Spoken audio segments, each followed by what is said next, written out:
Jay, we've asked Mike a lot about the secondary so far, but we haven't had a chance to ask you, what have you seen from the competition there, especially at corner where you've got a lot of guys, including a couple of talented new ones? Yeah, it's it's really cool. I think Jordan's doing a really good job with those guys. Having Des Ricks back after not practicing all spring, I think has been really, really awesome. And I think Terry Bussey's doing a great job as a freshman. But Will Lee, B.J. Mays, JT, those guys, Donovan Saunders, those guys like really, really competed all spring, and so I think it's a really competitive room. I don't know. I don't think anybody in our coaching staff thinks like, man, these are the two starters right now. So I think they're competing really good. I feel really good about all of them playing. I think they'll all play some. So I think it's going to end up creating a situation where the 2, 3, 4 kids that play are really, really well prepared to play. We'll go second row on the right side, Dolan. Hi, Coach. I was just wondering, how do y'all envision utilizing Cassius Howell? Because we know how many good guys you have at end or whatever. So I was just curious about that. I think Cassius is going to play a ton. I think D-line's always the one position where you rotate the most, right? So he's a really unique player, a really good player. I think he's changed his body. Since he's been here, him and I have talked a few times about the resources available here versus in the MAC. I've got a little MAC experience myself. But, I think, he's going to play defensive end. He's going to play on the edge a ton. And then I think that on the third down stuff, he gives you a lot of flexibility, as a pass rusher, as a dropper, But, man, he's going to play a ton. I think we're going to be really, really happy with him in 12 games. We'll go front row on the right side to Travis. Coach, what have you seen from the new 12th man and your take on who he is as a player and a person? Yeah, I told the defense yesterday after it got announced. I've worked here for 7 months now, 8 months, and when you're an outsider and you hear about the 12th man, you know what it means, and you come here and you really get a feeling for. I told Shamar Turner yesterday, you've been around here a lot longer than I have, but all the things I think that is embodied by the 12th man, I think that's who Nana is, right? I mean, he's truly a servant leader. He's a selfless kid. Whatever we ask him to do, he does, and I think he's a good player too. And so I think that's kind of what, in my mind, what that role is. And so he's worked really hard to become the best football player he can, and I think our kids really respect him, and I think we can point to him as a leader. Look, this is the kind of leader, the servant-minded leader we want in this football program, and I think that's who he is. And I know Coach talked a little bit about on the offensive side of the ball. They've been able to use the helmet communicators. Defensive side, what are some of the pros and cons? What have you liked and disliked about it? I think it's awesome. First of all, right, I don't know if there's a better college football player than Torian York to be able to have a headset communication on. So Torian's done a great job with it. We did a lot of research, Mike and myself, with NFL teams, kind of what they do with their guys on defense with it. Obviously on offense, the quarterback's the quarterback, And Tori and I have had conversations this summer about it. And then I think Scooby Williams wears one, and I think, Damian Sanford wears one too also. So all three of those kids, it's been helpful. I think it really changes the way you got to think about communication. And the hard part, the great part for us, okay, is that we play at home. It's going to be really, really loud. So we're going to try to test it out underneath those circumstances here pretty soon.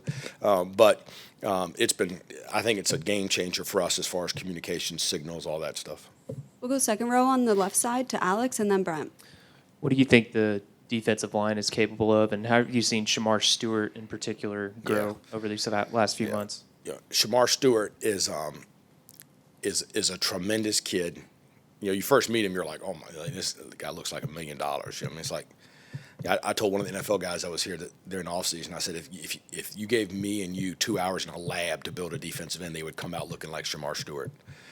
So, but I think the jobs, Sean and Tony and Stan Watson have done with that guy is tremendous, right? He's really improved.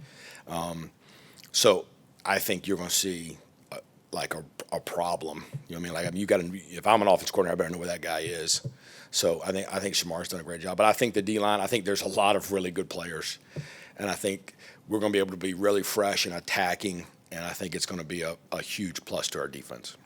We'll go front row on the right side to Brent and then back behind My the question lines. was along those lines. Coach Elko told us that Shamar and Scorton could be and you know the history of Texas A&M defensive ends here in the past decade. He said that could be the best tandem in a while, is the way he put it.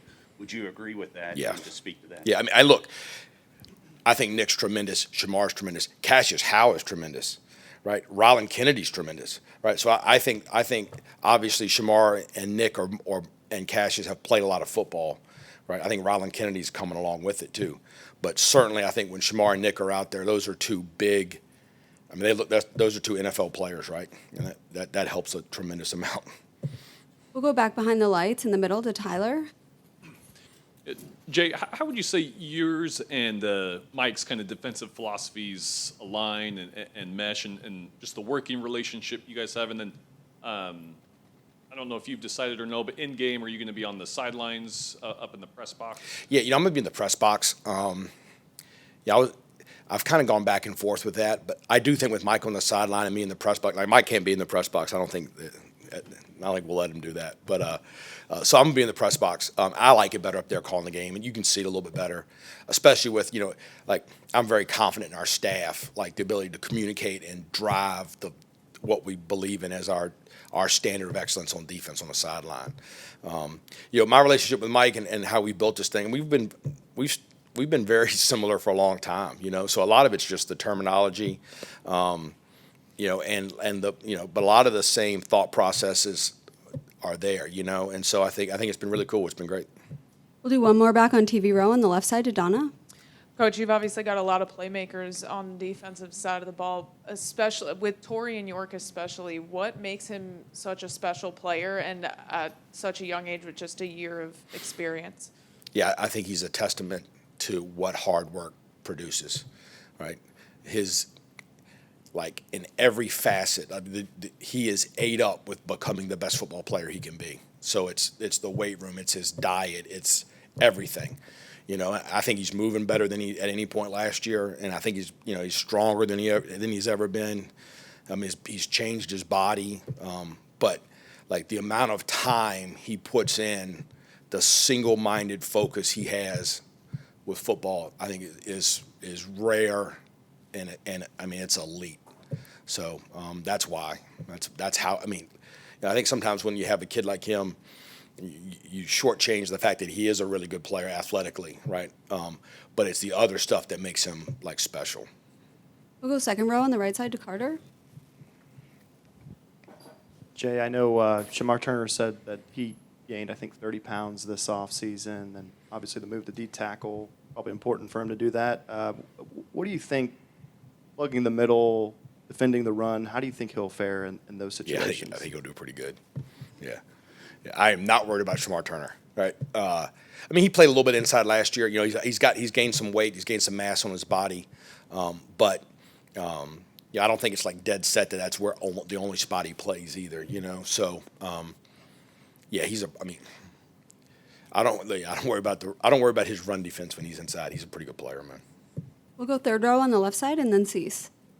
Coach, I was wondering if you could go a little more specifically into how you've noticed Torian communicates and how he instills that confidence in you guys to be the one to spend a lot of time with the communication that that he'll be able to get everything across. Yeah, I mean it's how he prepares. I think anytime you're communicating to the rest of the defense, like the confidence that you communicate with, it's not like some kids they'll make a strong right. With Torian, it's very confident, and our kids know that he knows what's going on, right? So he's become like a player that not just knows what he's doing, doesn't just know what the other guy, like he knows how the offense is attacking us. He's telling them, hey, look, the last time we got this. So like he's a high level he's a high level communicator. He prepares really well, and I think the game of football makes real sense to him, and so yeah, I mean he is as close to having a coach out there as you can have right now. We'll go front row on the left side to Cease. So I think you named, Coach, about 3 players the offense needs to account for. So my question to you is, where's your area of concern right now going into the season? I mean, I think that my area of concern with the defense is like the things we control, like how hard we play, how physical we play, our communication, our preparation. Like those are my concerns. I think we have good enough players to be successful. I think it's that. I think it's establishing a standard of what preparation looks like, of what effort looks like, of what physicality looks like. And I think we've got some leaders on this football team that know what it looks. I mean, I think Shamar Stewart, I think Torian York, I think Will Lee, I think all those guys know what those things are.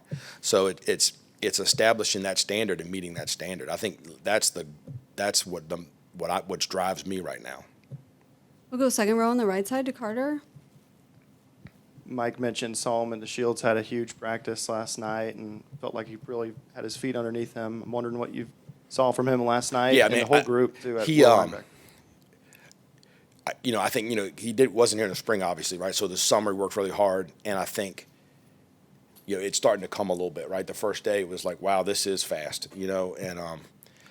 and so I think yesterday he definitely showed he's improvements. Right? I think every day it's like he's gaining ground, and really talented. Has played a lot of football, so I think he'll be I think he's gonna be a good addition for sure. We'll go second row on the right side to Olin and then Brent. Yeah, Coach, you spoke glowingly about the defensive end. So then my question is, beyond DJ Hicks and Shamar Turner, what do you got? What are you seeing in the interior Albert line? Regis is tremendous. I think he's worked really hard. I think his physical, like the work he's put in the weight room, he's a little bit leaner, and a tough-minded, kid, right? I mean, I love that kid, man. So I feel really good about Albert Regis. I think Rodas Johnson, transfer from Wisconsin, is a big body, athletic, has pass rush skills. I think he's done a really good job. So I think we feel really good. And Josh Seliskar, who transferred in from UCF in the summer, is another big body who's playing some inside. So I think we've got some big bodies that are athletic kids. But certainly, with DJ Hicks, with Shamar Turner, with Albert Regis, with Rodas Johnson, those four we feel really, really good about. We'll go front row on the right side to Brent. What are the challenges of going against a Colin Klein offense? Yeah. So we see like 4 different runs every day. But I think Colin does a tremendous job. It's conflict every play. I think Holman Wiggins does a really good job with those guys out there, like creating problems for you. So it's like it takes longer to watch. That's why I was a little bit late. It takes longer to watch the film because you're like, okay, how do you see this? How do you see that? So Colin presents a lot of problems for you, and is a great guy. So I think he's doing a great job with that offense, man. If I could just follow up real quick, when you say you see 4 different runs, what exactly do you mean? Yeah, I mean, just like, we're not just seeing inside zone and stretch. You know what I mean? Like, so it's like we're seeing all they're pulling this guy, they're pulling that guy. It's all it's every run you can see. Like I tell the linebackers all the time, like, bro, we're not going to see a run we haven't seen in practice before, right? We've seen them all, And so I think he's done a great job of building a menu, building a library of calls. Adam Cushing does a great job, getting those things blocked up. So it's a challenge, man. It's a challenge for sure. And I think the mindset. Obviously, Kansas State did a great job running the football, right? So I think the mindset's coming. Like all those things are coming. And I think it's going to be really good.